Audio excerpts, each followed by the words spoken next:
What is going on, internet world? My name is Tommy. You probably know me as Rivet, and I'm your coach of the Atlanta Braviaries, the highest flying fly-sticking team on YouTube. We're here today with our Week 8 battle of the OMDL against Coach Robopup and the Arizona Absols. This is going to be a great match. Welcome to the workshop.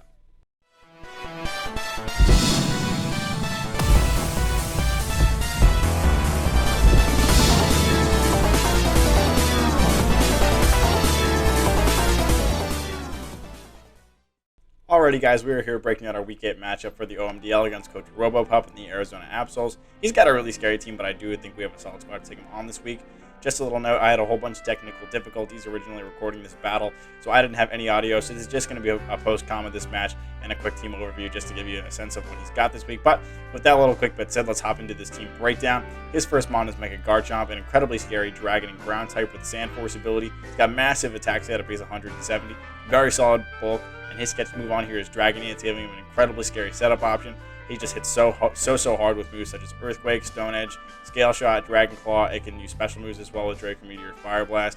It can set Stealth Rock, Swords Dance, do a whole bunch of other stuff, but I was definitely still expecting a Dragon Dance at this week. Next up is Zeraora, an incredibly versatile and fast electric type with the Volt Absorb ability. It's incredibly fast at base 143 speed, and it's got great attack stat at 112 and 102 in special attack as well. Plasma Fist hits very, very hard. His catch move on here is Triple Axel, giving him a little bit of Bolt Beam coverage on the physical side, and just a very strong move. He could also use other solid coverage moves such as Close Combat, Blaze Kick, and Knockoff. He can bulk up to set up on the physical side, and he can Calm Mind to set up on the special side. He can also run special moves such as Thunderbolt, Aura Sphere, Volt Switch, and a couple other things. I was definitely expecting either a physical pivoting set this week or a bulk up set, and then with Plasma Fist, Triple Axel, and Blaze Kick. Next up is Scizor, a very bulky and offensive bug and steel type with a Technician ability. His sketch move on here is Flip Turn, giving him an additional pivoting option with Technician boosted up, and it does give him an option to hit water types. Otherwise, Bullet Punches hit pretty hard, boosted off Technician. It can U-turn around if he's not running Flip Turn. He can knock off Superpower, set up Swords Dances, run Choice Band pretty effectively, and also Roost and Defog with some bulkier sets. So I was probably expecting Scizor this week. I was definitely expecting just a Choice Band set, as I thought a Bullet Punch did a whole bunch of work against my team in the late game.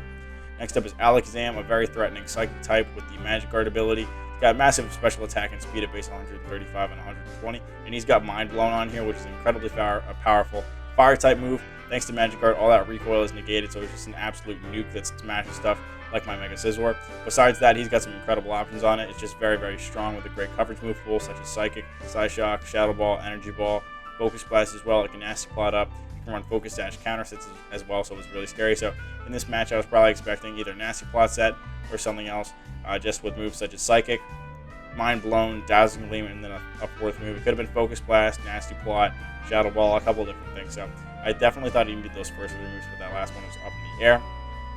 Next up was Nihilego, a very offensive rock and poison type with the Beast Boost ability. It's very strong and very bulky as well on the special side. Its physical defense is pretty frail, but it can do a whole bunch of different things. It can run Choice Scarf sets, it can Meteor Beam up, set Stealth Rocks and Toxic Spikes, and his sketch move on here is Earth Power, giving him a little bit of more coverage options, along with other solid options such as Power Jump, Sludge Wave, Grass Knot, Thunderbolt, and Dazzling Gleam.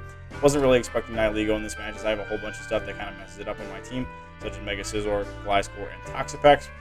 Next up is Darmanitan, a very offensive fire type with the Sheer Force ability. Runs Choice Scarf very effectively with base 145 attack and 95 speed. Moves like Flare Blitz, Earthquake, and U-turn hit very, very hard. It also gets Rock Slide as well. And his sketch move on here is Drum Beating, giving him an additional move to hit bulky waters that is boosted up by Sheer Force. If Darm came this week, I was probably expecting just a Choice Scarf set, maybe something to outpace my Tapu Koko and threaten a bunch of stuff, such as my Mega Scizor, but I wasn't really sure if it comes just because Toxapex. Next up is Seismitoad, a very bulky water and ground type with the Water Absorb ability. It's a very reliable stealth rocker. It can Scald and knock stuff off, Earth Power as well. It can set some Toxics to shred some status, and his sketch move on here was Morning Sun, giving it some recovery as well. I was definitely expecting Seismitoad. Except for Grass Knot on Koko, it was a very reliable switch in to just come against rising voltages because, Mega Garchomp and Zeraora don't necessarily want to take something that expects Dazzling Gleam. Next up is Ditto, essentially one of my mons. It comes in imposters. It's usually running Choice Scarf, so it can outspeed me. It can keep me from setting up in a whole bunch of ways, so he doesn't sweep me with my own mon, do a bunch of stuff. But other than that, it's Ditto. It does the same thing every week. I wasn't really sure if it comes. I don't have a ton of game-breaking setup threats. I could be running something like Calm Mind Koko maybe something like Swords Dance Scissor or something that he could revenge, but I don't think he wants to like lock into something with Choice Scarf. Next up is Type Null, a very bulky normal type with the Battle Armor ability. It runs Eviolite very, very well, and it's a very solid pivot with U-turn. It also gets other solid moves such as Facade. It can Iron Defense, Swords Dance Up, and in conjunction with something like Sleep Talk and Rest, it can be very, very bulky and be very, very threatening after a couple boosts. Next up is Murkrow, a pretty annoying dark and flying type with the Prankster ability. It can do a couple different Prankster shenanigans. It can Prankster Roost, Prankster Defog. It can set up, maybe set Tailwind. It can Heat Wave and Air Slash, do a couple different things, but I honestly wasn't expecting Murkrow.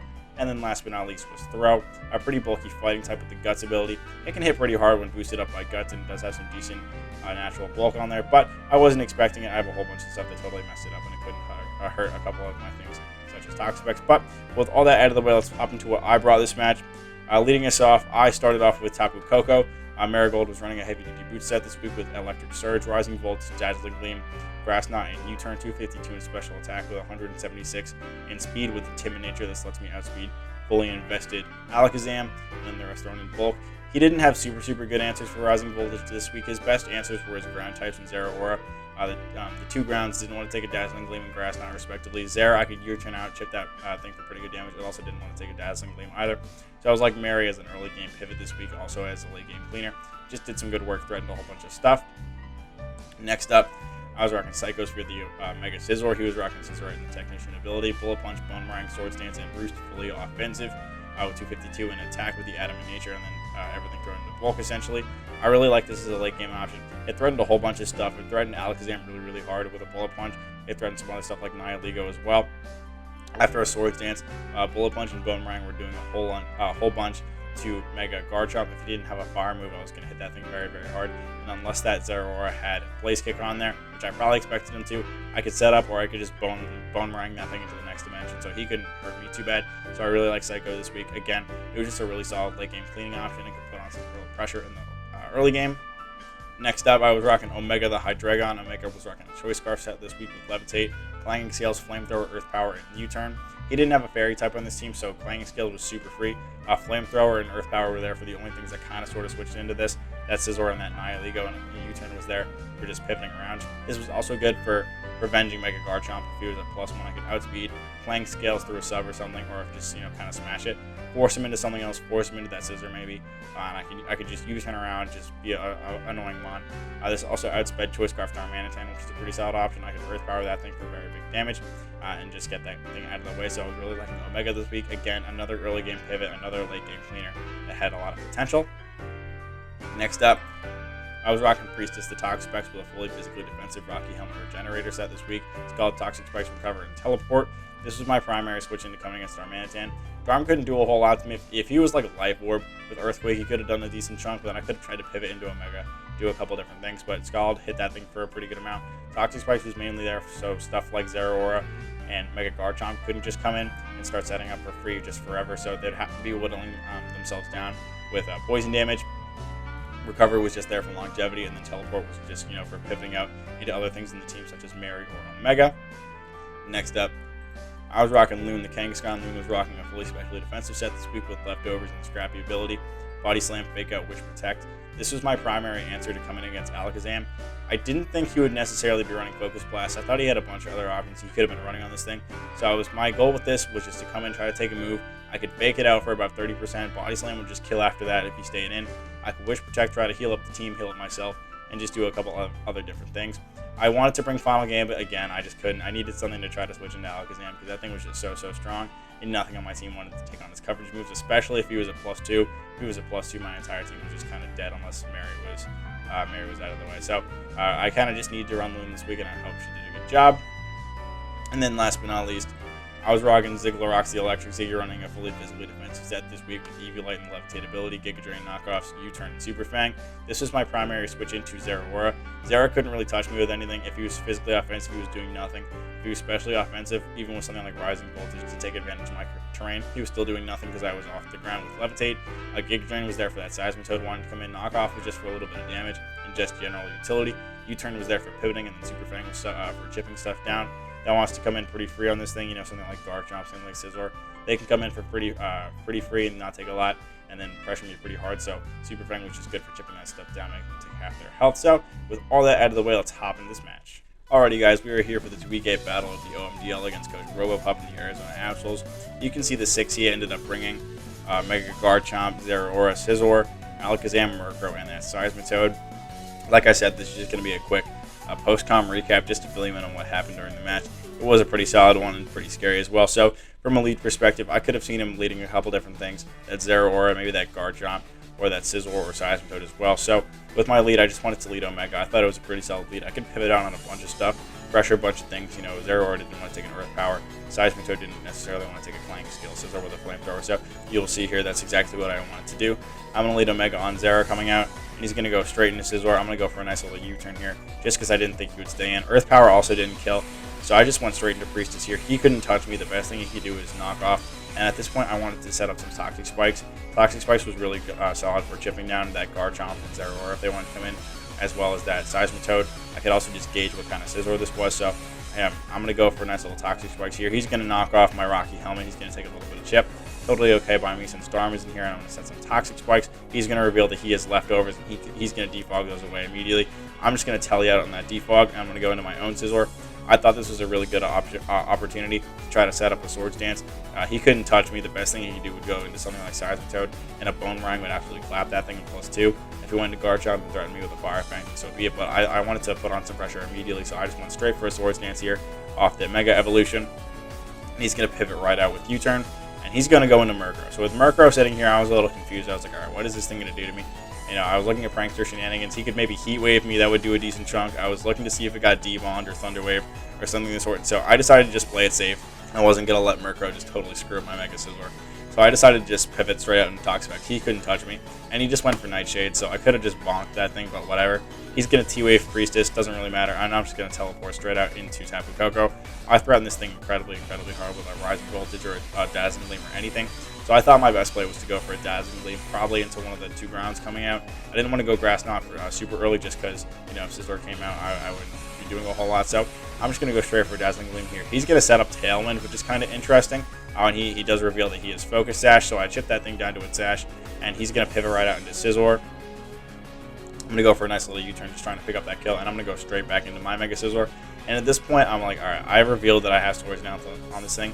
He's probably expecting me to go for Swords Dance again, so I was like, screw it. Seismitoad's probably going to come out here, but I'm just going to go straight for Bone Rang, trying to pop that thing. But instead, he decides to U-turn thanks to Tailwind. He goes straight to Zeraora, and I clicked Bone Rang, and that thing just got instantly obliterated. So Zera was out of the way way earlier than I expected. I was super happy to have that thing out of the way, not having to worry about Blaze Kick or anything, and nothing really threatening my Toxic Effects anymore. I can't say that, you know. Alakazam and Garchomp were sitting right there, but I was very happy to have Zera out of the way. So he's going to go straight into Alakazam, and obviously a Mind Blown is super free here, so I'm just going to go straight into Loon. Loon gobbles that up incredibly nicely. And so right here, I was just like, all right, he's probably going to stay and go for another move. Maybe he goes for another one. Maybe he tries to set up NP. So I'm just going to go for a nice little fake out here. Does approximately 31%, and he's going to take a nice little fake out there. I'm going to stay in and go for Body Slam. He decides to go into Murkrow and sack it off, which I'm totally okay with, which is very nice. And so this is where Garchomp comes out.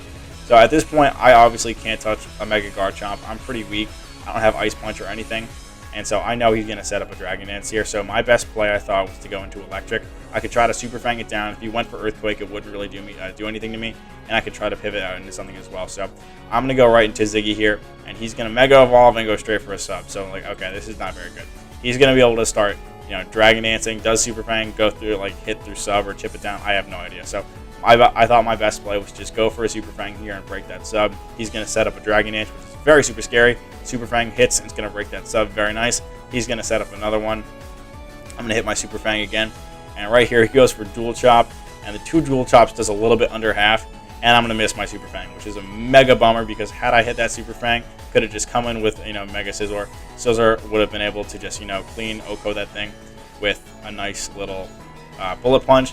And then he couldn't set up another sub because I could have just broken it with, you know, another Super Fang. But what are you going to do? So he's going to go for another Dragon Dance this time, which is very scary because now I can't outspeed it with, you know, Hydreigon. Omega can't touch it. And I'm like, all right, well, I really got to hit this Super Fang here because then, you know, Scizor can just revenge it. And I missed another Super Fang. So at this point, I'm like, oh my god, I probably just lost to freaking Mega Garchomp. He's going to go for Dual Chop here and just kill Ziggy. So that is not the end that Ziggy deserved. But at this point, I'm like, okay, I got a bunch of different things here. I got to manage this Garchomp incredibly well, because otherwise he's just going to be able to mash me. So like, I got to cycle some fake outs. I got to hit this thing with a bullet punch. So that's what I decided to do. I decided to go into the Loon, just click a nice little fake out. It only does 10%, but that's enough. I guess I'm going to get a little bit of health back.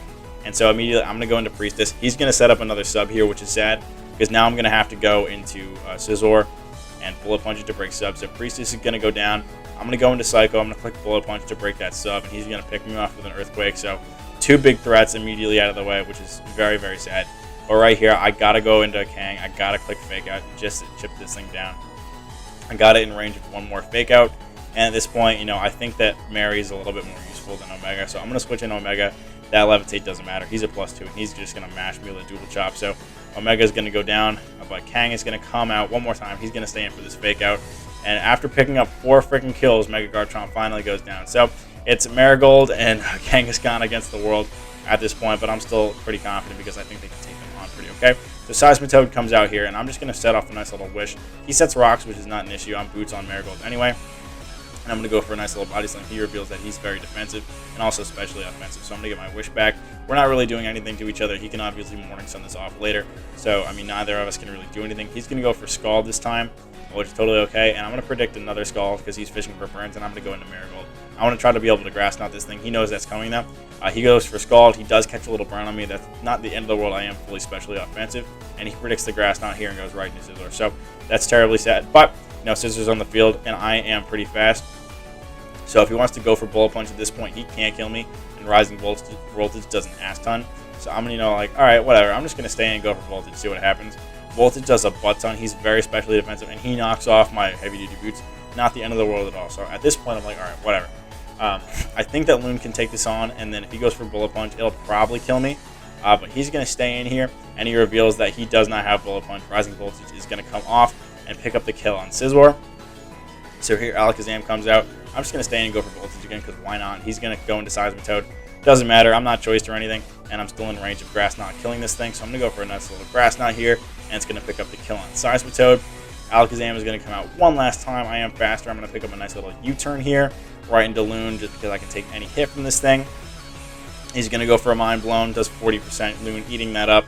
And I'm going to go for a nice little Fake Out here, picking up the win against Alakazam. That is what I call a riveting win. That was a great game against Robopup. A little bit of hacks made that, you know, very super scary against that Garchomp, but I was pretty proud of how I played. I thought I managed my sacks very well, and I brought that back pretty okay. So thank you guys so much for watching this video. This is definitely not how I expected things to go down with, you know, the technical difficulties and all of that, but I think I made a decent video out of what I had. So if you enjoyed the video, please be sure to leave a like down below. Leave a like for Loon, absolutely manhandling this entire team. Pretty much except for that poor Zeraora that just got obliterated. But thank you guys so much for watching as always, and I will see you in the next one. Take care.